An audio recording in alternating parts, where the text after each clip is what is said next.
Welcome back viewers to my YouTube channel Gurukul Competition Classes. Good morning students. Today we will read third chapter of geography. Okay.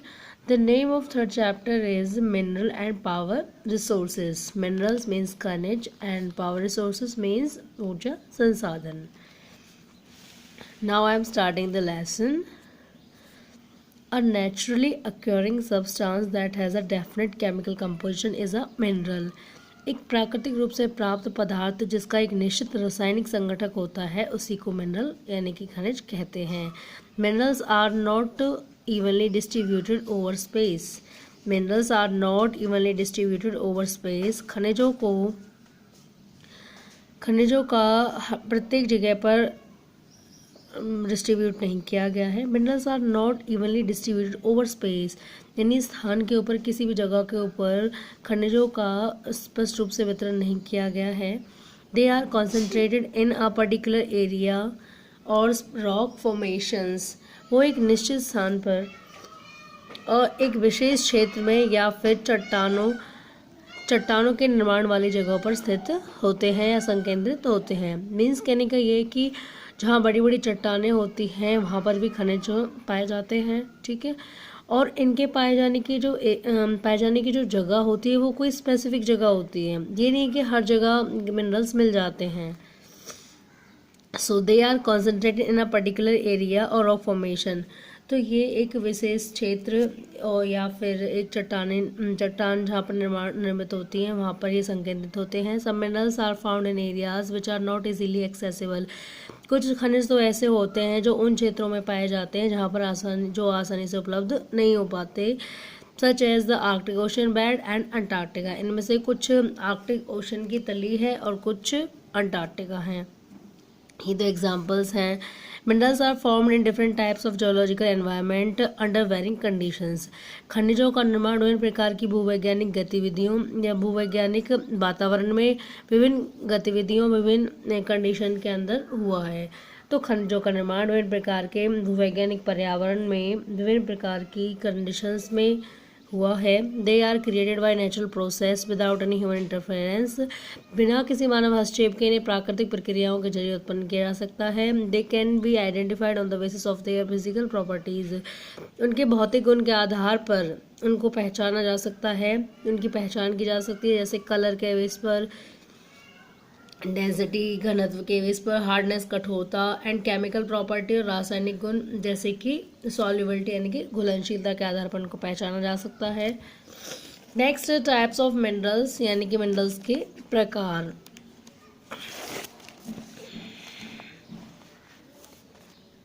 There are over 3000 different minerals. यहाँ पे 3000 से भी अधिक प्रकार के तरह तरह के मिनरल्स खनिज पाए जाते हैं.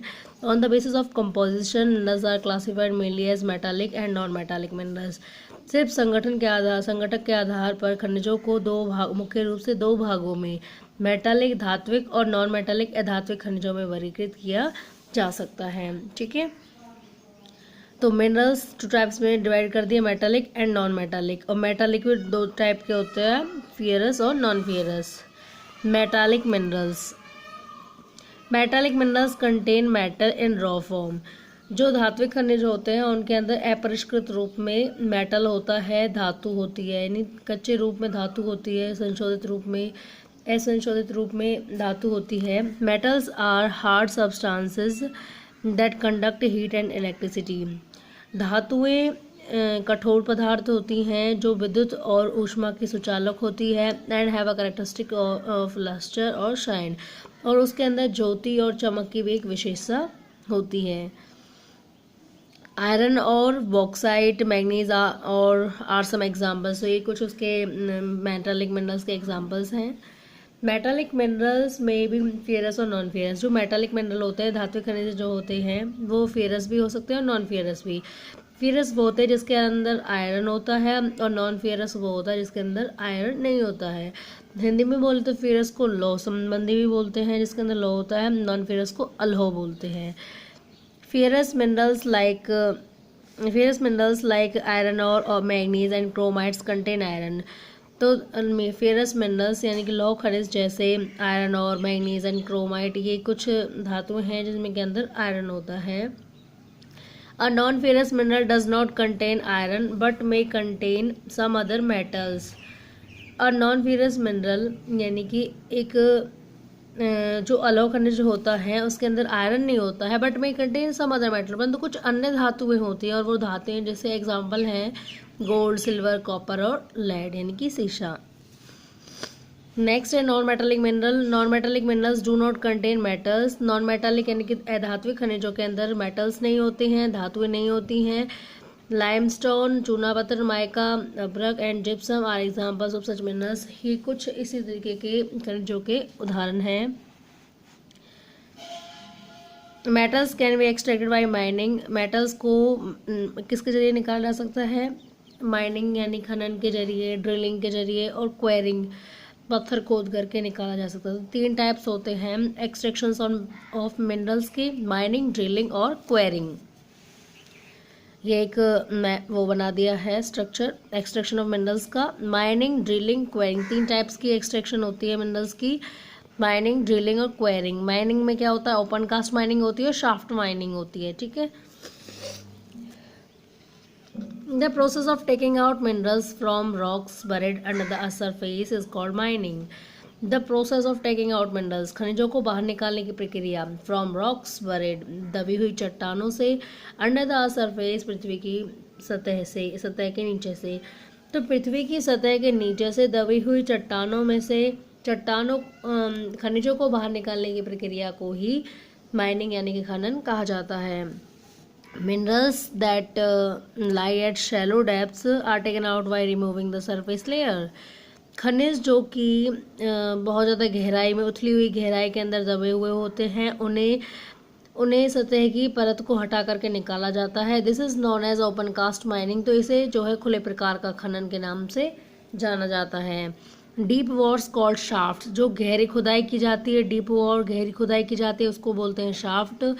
Have to be made to reach mineral deposits, यह खुदाई गहरे खनिज संसाधनों तक पहुंचने के लिए की जाती है। That lie a great depth, जो गहराई में दबे हुए होते हैं। This is called shaft mining. इसी को कौन सी माइनिंग कहते हैं? शाफ्ट माइनिंग कहते हैं। Petroleum and natural gas occur far below the earth surface, पृथ्वी की सतह के बहुत ज़्यादा नीचे से नेचुरल गैस और पेट्रोलियम प्राप्त किए जाते हैं। Deep wells are bored to take them out, गहरे कुओं को उन्हीं को बाहर निकालने के लिए खोदा जाता है। दिस इज कॉल्ड ड्रिलिंग, इसी को ड्रिलिंग कहा जाता है। तो ड्रिलिंग में क्या होता है? गहरे गहरे कुएं खोदे जाते हैं। Minerals that lie near the surface are simply dug out by the process known as quarrying. Minerals that lie near the surface यानी जो खनिज सतह के नज़दीक होते हैं, नज़दीक स्थित होते हैं, आर सिंपली डग आउट, बहुत ही आसानी से खोदा जा सकता है, by the process known as quarrying, और उस प्रोसेस को, उस प्रक्रिया को क्वेरिंग के नाम से जाना जाता है। नेक्स्ट,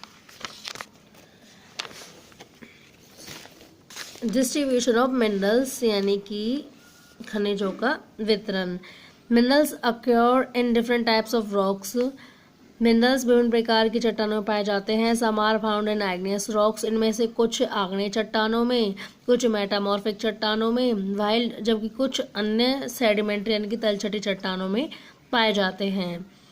जनरली सामान्य रूप से metallic minerals are found in igneous and metamorphic rock formations, सामान्य रूप से धात्विक खनिज आग्नेय और रूपांतरित चट्टानों के निर्माण में पाए गए, दैट फॉर्म लार्ज प्लेटोज, जिन्होंने बहुत बड़े पठार का निर्माण किया।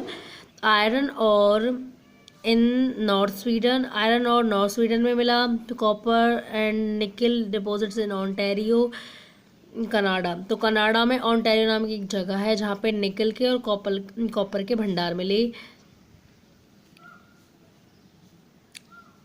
आयरन, निकल, chromites and platinum in south Africa, जबकि साउथ अफ्रीका में निकल, क्रोमाइट और प्लेटिनम जैसे धातुएं मिली, जो कि कुछ खनिजों के उदाहरण हैं। Found in igneous and metamorphic rocks, जो कि आग्नेय और मेटामॉर्फिक यानी रूपांतरित चट्टानों में पाए गए। Sedimentary rock formation of plains and young fold mountains contain non metallic minerals, sedimentary rock formation, यानी कि जो तलछटी चट्टानें होती हैं, sedimentary rock formations of plains, यानी तलछटी चट्टानों के मैदानों में और साथ ही मुड़े हुए युवा पर्वतों में अधात्विक खनिज पाए जाते हैं, जैसे लाइमस्टोन हो गया, लाइमस्टोन यानी कि चूना पत्थर। ठीक है, तो ये कुछ एग्जांपल हो गया। Limestone deposits of Caucasus region of France, limestone के भंडार मिलते हैं फ्रांस के काउकासस क्षेत्र में। मैग्नीज के भंडार जॉर्जिया में मिलते हैं और यूक्रेन में मिलते हैं। एंड फॉस्फेट वेट्स अल्जीरिया में मिलते हैं। आर सम एग्जाम्पल्स, ये कुछ उदाहरण हैं। Mineral fuel such as coal and petroleum are also found in the sedimentary strata. तो खनिज ईंधन जैसे कोयला, पेट्रोलियम, ये भी रूपांतरित परतों में पाए जाते हैं। नेक्स्ट है, अब हम कंटिनेंट में देखेंगे कितना कितना मिनरल्स पाया जाता है। China and India have large iron और डिपॉजिट। चाइना और इंडिया के पास बहुत ही बड़े बड़े भंडार हैं लोएश के। The continent produce more than half of the world's tin. यह महाद्वीप पूरे विश्व के टिन का लगभग आधा भाग खुद उत्पादित करता है। China, Malaysia and Indonesia are among the world's leading tin producer. तो चाइना, मलेशिया और इंडोनेशिया कुछ कंट्रीज हैं जो विश्व के टिन के मामले में अग्रणी उत्पादक हैं। China also lead in production of lead. China भी सीसा, एंटीमनी, सुरमा और टंगस्टन जैसी धातुओं के निर्माण में सबसे आगे है, के उत्पादन में सबसे आगे है। Asia also has deposits of manganese. Asia के पास भी भंडार हैं मैंगनीज के, बॉक्साइट के, निकल के, जिंक एंड कॉपर के। नेक्स्ट है Europe is the leading producer of iron और इन द वर्ल्ड। यूरोप विश्व में लौ एश का सबसे बड़ा उत्पादक है। The countries with large deposits of iron और, यानी कि वो देश जिनमें लौह एश के सबसे ज़्यादा भंडार हैं, रशिया है, यूक्रेन है, स्वीडन है और फ्रांस है। Mineral deposits of copper, lead, zinc, manganese and nickel are found in eastern Europe and European Russia. तो copper, lead, zinc, manganese, nickel, इन जैसी धातुओं के जो भंडार हैं वो ईस्टर्न यूरोप और यूरोपियन रशिया में पाए जाते हैं। Next, North America. The mineral deposits in North America located in 3 zones. North America में जो खनिजों के भंडार हैं वो 3 क्षेत्रों में, 3 जोन्स में पाए जाते हैं। पहला तो the Canadian region north of the Great Lakes, Great Lake में स्थित उत्तरी कनाडियन क्षेत्र हो गया। सेकंड, अपलाशियन रीजन हो गया। And third, the mountain ranges of the west की माउंटेन रेंजेस हो गई। आयरन और nickel, gold, uranium and copper are mined in the Canadian shield region. तो आयरन, एश्क, nickel, gold, uranium and copper, ये जो धातुएं हैं ये कनाडियन शील्ड रीजन में से प्राप्त की जाती हैं खनन करके। Coal in the Appalachian region, जबकि कोयले को अपलाशियन क्षेत्र से निकाला जाता है। Western Cordilleras have vast deposits of copper. पश्चिम में जो कॉर्डिलराज एक रीजन हो गया, क्षेत्र है जहाँ पे बहुत ज़्यादा भंडार मिलते हैं कॉपर के, लेड के, जिंक के, गोल्ड के एंड सिल्वर के। तो ये कुछ धातु हैं जहाँ पे इनके भंडार मिलते हैं। नेक्स्ट देखेंगे south of America. South America, Brazil is the largest producer of high grade iron और इन द वर्ल्ड। ब्राज़ील विश्व में सबसे उच्च कोटि के लौह का उत्पादक है। Chile and Peru are leading producers of copper. Chile और पेरू कॉपर यानी कि तांबे के बहुत बड़े उत्पादक हैं। Brazil and Bolivia are among the world's largest producer of tin. Brazil और बोलीविया विश्व में सबसे बड़े अग्रणी उत्पादक हैं, टिन के अग्रणी उत्पादक हैं। South America also has large deposits of gold, silver. South America के पास बड़े बड़े भंडार हैं गोल्ड के, सिल्वर के, जिंक के, क्रोमियम के, मैग्नीज के, बॉक्साइट के, माइका, अभ्रक के, प्लैटिनम के, एवस्टस के और डायमंड के। ठीक है। Mineral oil is found in, जो कि खनिजों का जो तेल होता है वो वेनेजुएला, अर्जेंटीना, चिली, पेरू और कोलंबिया में पाया जाता है। Next, Africa is rich in mineral resources. Africa is rich in mineral resources. Africa खनिज संसाधनों के मामले में बहुत ज़्यादा समृद्ध है। It is a world's largest producer of diamond. यह विश्व का सबसे अधिक उत्पादक है डायमंड का, गोल्ड और प्लेटिनम का। South Africa, Zimbabwe and Zaire produce a large portion of the world's gold. तो ये 3 कंट्री हैं, जिम्बाब्वे, जायरे और साउथ अफ्रीका। ये विश्व के लगभग आधे भाग का जो गोल्ड है उसको प्रोड्यूस करती हैं। The other minerals found in Africa are copper. अन्य जो खनिज अफ्रीका में पाए जाते हैं उनमें कॉपर है, आयरन ऐश है, chromium, uranium, cobalt and bauxite है। Oils found in Nigeria, Libya and Angola. जबकि ऑयल पाया जाता है नाइजीरिया, लिबिया और एंगोला में। Next, Australia is the largest producer of bauxite in the world. Australia विश्व में बॉक्साइट का सबसे बड़ा उत्पादक है। It is the leading producer of gold, diamond, iron और टिन एंड निकल। तो ये इन धातुओं का भी सबसे अग्रणी उत्पादक है। It is also rich in copper, lead, zinc and manganese. तो ये कॉपर, लेड, जिंक और मैंगनीज धातुओं में भी काफ़ी समृद्ध है। Kalgoorlie and Coolgardie areas of western Australia have the largest deposits of gold. तो कलगुडी और कुलगार्डी ये कुछ एरिया हैं वेस्टर्न ऑस्ट्रेलिया के जहाँ पे बहुत ज़्यादा भंडार मिलते हैं गोल्ड के। लास्ट है हमारा Antarctica. The geology of Antarctica is sufficiently well known to predict the existence of a variety of mineral deposits. तो अंटार्कटिका की जो भूवैज्ञानिक स्थिति है उसका पहले से ही अनुमान लगा दिया गया था कि यहाँ पे बहुत सारी मात्रा में, बहुत सारी वैरायटी में खनिज संसाधन मौजूद हैं। सम प्रोबेबली लार्ज, इनमें से कुछ बहुत ज़्यादा बड़े हैं। significant size of deposits of coal in the trans-Antarctic mountains and iron near the Prince Charles Mountains of East Antarctica is forecasted। तो मुख्य रूप से यहाँ पे ट्रांस एंटार्क्टिक माउंटेन में कोयले के भंडार का अनुमान लगा दिया गया था। एंड साथ ही जो प्रिंस चार्ल्स माउंटेन्स हैं जो कि ईस्ट अंटार्कटिका में लोकेटेड है, यहाँ पे बता दिए गए थे कि यहाँ पे लौ के खनिज हैं, लौ खनिज यहाँ पर मौजूद हैं, पहले से ही बता दिया गया था। आयरन और gold, silver and oil are also present in commercial quantities. Iron, ash, gold, silver, oil, इन सबको आज वर्तमान समय में वाणिज्यिक मात्राओं में इस्तेमाल किया जाता है। So thank you so much for watching this video. Please do comment, like and subscribe my channel. Thank you so much.